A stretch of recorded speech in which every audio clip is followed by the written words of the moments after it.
Terrence Holloway? That's me. What's this about? You're under arrest for mail theft and bank fraud. Wait, what? I've been here 26 years. We found the phone, Mr. Holloway. You don't understand. I have a family. Turn around. Hands behind your back now. I never hurt anyone. I just took pictures. I remember setting down those magazines when she walked in. Something in the way she moved across that floor told me before she even opened her mouth. 23 years. I had worked that same station for 23 years without a single complaint.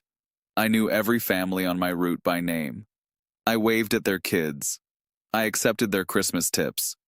I told myself for 6 years that I wasn't really stealing. I was just taking pictures. I never touched the money. I never cashed a single check. I just photographed them and handed the images off. I told myself that made me different, that it made me less guilty somehow. When she said they had recovered the tablet, I felt the floor shift under me. All 3,412 photographs, 6 years of them. Every routing number, every signature, every memo line that said happy birthday or mom's assisted living, July. I told them I just wanted to give my family something better. That was true. But it was not the whole truth. The whole truth is that I gave my family something better by destroying other families entirely. Warren and Mildred Townsend lost their home, 34 years of payments, and I was the reason. A man walks through the employee entrance of the Kettering Postal Station, the same entrance he has walked through for 23 years. He pours his coffee. He begins sorting the day's mail at his station. It is a Friday. His route is lighter on Fridays.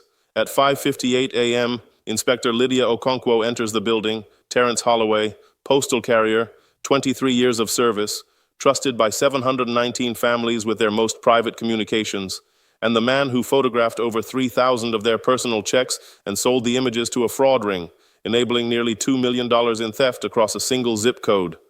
This is the story of a system built entirely on one person's integrity.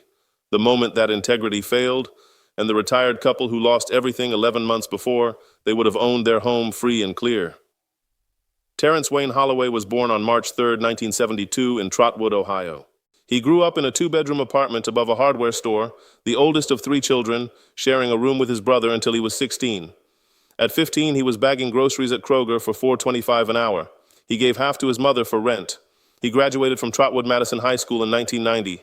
Average grades, perfect attendance. His senior yearbook quote read, "Work hard, stay steady, good things come." The good thing came in 1994. A cousin at the Dayton, Maine post office told him they were hiring. Terrence applied on a Thursday, took the civil service exam 3 weeks later, passed on his first try with a score of 87. He started as a part-time flexible carrier at the Kettering branch on September 6, 1994. Starting pay, $11.40 an hour. Benefits after 90 days. Pension after 20 years. It was more money than his father had ever made at the plant. More security than anyone in his family had ever known. His early evaluations used language like punctual and dependable, strong route memorization, interacts positively with residents, works independently without issues. In 1999, converted to full career status. In 2004, assigned to Route 119, a loop through the Southdale and Lincoln Park subdivisions in Kettering. 462 delivery points, 11.8 miles, 312 households where families had lived for generations. These were not mansions. 3-bedroom ranches with attached garages, split levels with finished basements, brick colonials with American flags by the door, teachers, middle managers, small business owners, retirees who had worked 40 years and earned the right to sit on their porches. They wrote checks for everything: mortgage payments, car notes, insurance premiums, quarterly taxes, birthday money for grandchildren in other states. Every month, thousands of dollars in paper passed through Terrence Holloway's hands. For 19 years, he delivered it without incident. Then something changed. To understand what happened next, you need to understand how the mail system actually works and where it is completely vulnerable. The United States Postal Service processes 425 million pieces of mail every single day. For suburban routes like Route 119, the letter carrier is the entire system. There is no security checkpoint, no signature log, no photograph documenting which pieces of mail were collected from which address. A homeowner raises the red flag on their mailbox. The carrier stops. The envelope goes into the satchel. The flag goes down. What happens next is entirely a matter of trust. Carriers are required to transport collected mail directly to the processing center at the end of their shift. If a letter vanishes between the mailbox and the processing center, no alarm sounds, no flag is raised. The sender assumes it was delivered. The intended recipient assumes it was never sent. The Postal Service has no record it ever existed. The only protection is the carrier's integrity. Federal law takes that integrity seriously. Mail theft by a postal employee is a federal crime carrying up to 5 years per offense. Postal inspectors conduct random vehicle checks. Supervisors perform quarterly route audits. At the Kettering branch, the audits were documented. The vehicle inspections were logged. In 23 years, Terrence Holloway was subjected to 4 vehicle inspections. Each one lasted under 15 minutes. Each resulted in a notation that his vehicle was clean and organized. No mail was ever examined. No questions were ever asked. None of it caught him. It started in August 2017. Terrence Holloway was parked on Willowbrook Drive, 3/4 through his route. The air conditioning in his truck had been broken for 2 weeks. He was sweating through his uniform when he noticed the envelope, hand addressed, purple ink. A birthday card from the Hendersons, a retired school teacher and her husband, to someone in Arizona. They sent cards every month, always with checks inside. Terrence held the envelope up to the light. He could see the outline of the check. He could see the amount, $300. He did not steal it that day. He photographed it, front and back, the routing number, the account number, the signature. The connection was a man named Jamal Hicks. Hicks ran a check alteration operation out of a storage unit in Middletown, 40 minutes north on I-75. The setup was straightforward. Checks were photographed. Images were sent via encrypted messaging app. Hicks's people used the banking information to create counterfeit checks, or chemically washed the originals and rewrote them to different payees. The funds were deposited into a rotating network of accounts opened with stolen identities. Terrence was paid $50 per check, cash, handed to him in the parking lot of a Meijer on Wilmington Pike every Tuesday evening. No records, no deposits, nothing traceable. At $50 per check, the math was simple. By the spring of 2018, Terrence Holloway was photographing an average of 41 checks per week. He had developed a routine. He would park in a cul-de-sac on Stockton Avenue, a dead-end street with no houses facing the road. He would sort through the collected mail. Anything with the weight and feel of a check got opened, photographed with a tablet wedged between the seats, resealed with a glue stick, and delivered to the processing center as though nothing had happened. The victims received their mail intact, a birthday card, a thank you note. What they did not receive was the check that had been inside. The complaint started arriving in early 2018. A retired nurse on Ackerman Boulevard called her insurance company about a cancellation notice. She had sent the quarterly premium 3 weeks earlier. The check had never arrived. A widower on Glenbeck Drive received a delinquency notice from his mortgage servicer. The payment had been mailed on time. It had never posted. In each case, the Postal Service response was the same. Mail delays occur. Please contact your bank. Please issue a replacement check. No investigation was opened. No one noticed that every complaint came from the same route. Warren and Mildred Townsend purchased their home on Rushmore Drive in 1987. He was a supervisor at a tool and die shop. She was a nurse at Kettering Medical Center. They raised 2 children in that house, paid the mortgage on the first of every month by check, mailed from the curbside box. For 34 years, the system worked. They had a plan. Pay off the house by 2024, travel, spend winters in Florida with their daughter. They were 11 months from owning their home free and clear. The certified letter arrived in April 2023. Mildred was standing in the kitchen when she opened it. Her hands were trembling before she finished the first paragraph. $19,612 in arrears, 7 months of missing payments. Foreclosure proceedings would begin in 60 days. Warren called the mortgage servicer that evening. He had the carbon copies from their checkbook. He had the bank statements. The representative put him on hold for 18 minutes. When she came back, her tone had changed. The payments had cleared, but not to the mortgage company. The checks had been intercepted. The payee names altered. The funds deposited to accounts the Townsends had never heard of. 7 months, $1,800. Gone. Their son Keith was a network security analyst in Columbus. When his parents called that night, his mother crying, his father silent with rage, he drove to Kettering the next morning. He spent the next 8 weeks investigating on his own. He built a spreadsheet, contacted neighbors, posted on the Kettering Community Facebook group asking if anyone else had experienced missing payments. The responses overwhelmed him. Dozens of families, the same pattern, lost checks, mysterious late fees, insurance cancellations, credit damage that appeared from nowhere.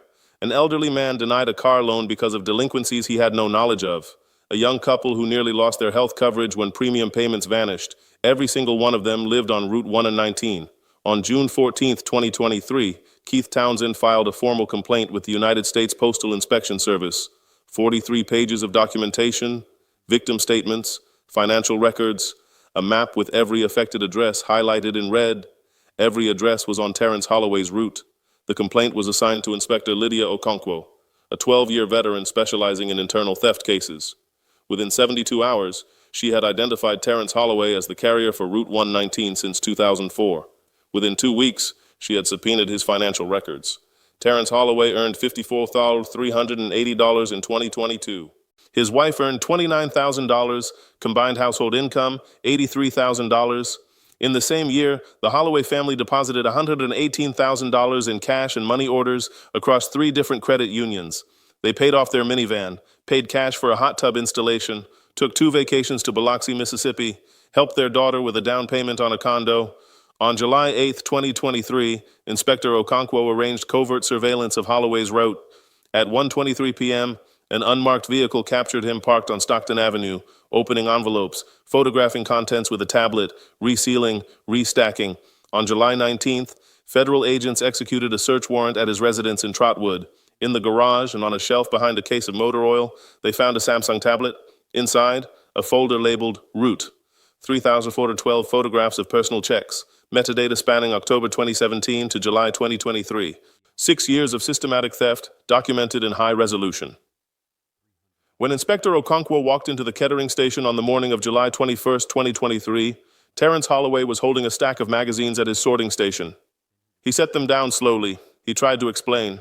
23 years of service, no complaints, no problems. She told him they had recovered the tablet. The color drained out of his face. I never took anything. I never cashed a single check. All I did was take pictures.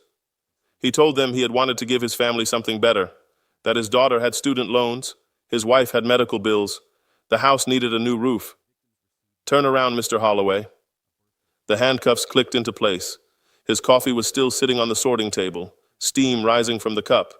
They walked him out through the loading dock, past the rows of white trucks, past the American flag by the supervisor's office. His co-workers, people he had worked alongside for 2 decades, watched in silence. 23 years at the same station. It ended before sunrise. A federal grand jury returned a 51-count indictment against Terrence Wayne Holloway on August 29, 2023. Mail theft, bank fraud, aggravated identity theft, conspiracy to commit wire fraud.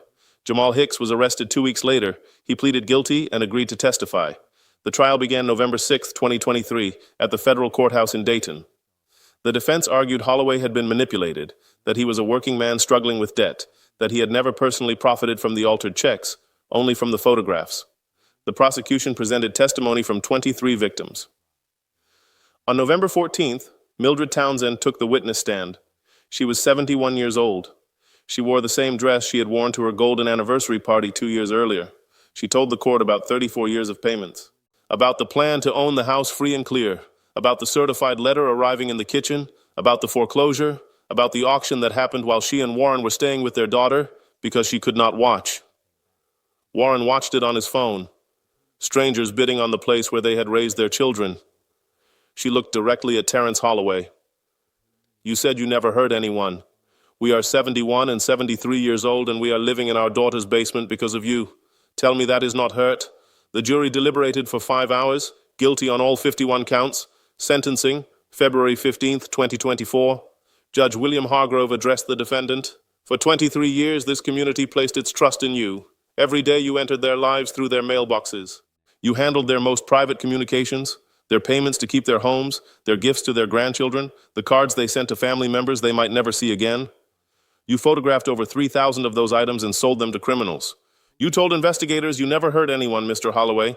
719 people filed victim impact statements in this case. 14 families lost their homes. The Townsends, a couple who paid their mortgage faithfully for 34 years, are living in their daughter's basement because of what you did. That is hurt. That is profound and lasting harm. 97 months in federal prison. $743,000 in restitution. Lifetime prohibition from federal employment. Immediate forfeiture of his pension. Terrence Holloway was remanded to FCI Elkton, a low-security federal facility in Lisbon, Ohio. 120 miles from the route he drove for 19 years. His wife filed for divorce 4 months later. His daughter has not visited. He will be eligible for release in 2031. He will be 59 years old. Warren and Mildred Townsend never recovered their home. The foreclosure sale closed in August 2023. The house sold for $347,000. The couple who bought it has no idea what happened there. Keith Townsend testified before a House subcommittee on postal security in April 2024. His testimony contributed to proposed legislation that would require photographic documentation of outgoing mail collection. The bill remains in committee, even 119 victims, 6 years, nearly $2 million. One man they trusted, not because they chose to, but because the system gave them no other option. He walked their streets every morning. He waved at their children. He accepted their holiday tips. And for 6 years, he photographed their most private financial documents and sold them to criminals. He told himself he had never taken anything. He had taken everything. If you mail checks, stop. Use online bill pay.